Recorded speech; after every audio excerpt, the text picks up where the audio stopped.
राजखान्थि जाहोननि थाखाय बिथांखौ बोख्लायनाय जादों।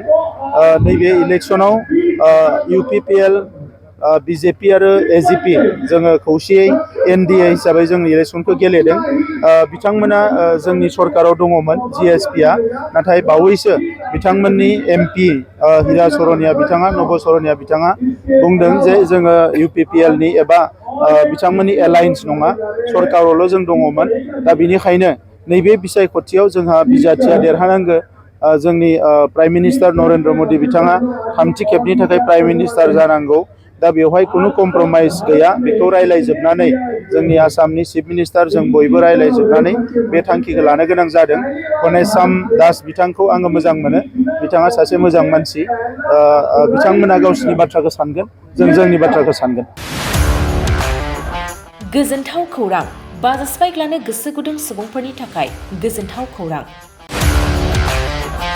क'क्राझार सहराव थानाय दावहारु अट' एजेन्सिया 27 मार्चनिफ्राय 30 एप्रिलसिम बिहुएन ईद धमाका अफार आरो एक्सचेन्ज मेलानि गोबां खाबुफोर होगासिनो दं। दावहारु अट' एजेन्सिनिफ्राय बायगिरि बिथांमोना 7,999 राङावनो लवेस्ट डाउन पेमेन्ट होनानै बाजाज बाइक लानो हागोन। दावहारु अट' एजेन्सि श'रुमजों लोगोसे कारिगाव फेस्टिभ आउटलेट आरो दतमा फेस्टिभ आउटलेट आरो भटगाव फेस्टिभ आउटलेट ब्रान्च श'रुमाव होबाय थानाय बिहुएन ईद धमाका अफार आरो एक्सचेन्ज मेलायाव फैनानै नोंथांनि लुबैनाय बाजाजनि बाइकखौ लांफैनो हागोन।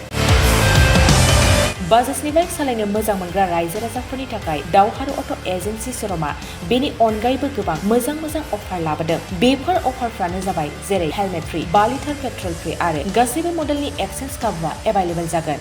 आरोबाव गुबुन मोनसे मोजां खाबुआ जादों 500 रां होग्रोनानै गोसोबादि बाइकखौ नोंथाङा आवगायना दोननो हागोन। गोबां बाथ्रा मिथिबावनो थाखाय 60000399878822018193 जानबुं नाम्बारनि गेजेरजों खौरां लाहरनो हागोन।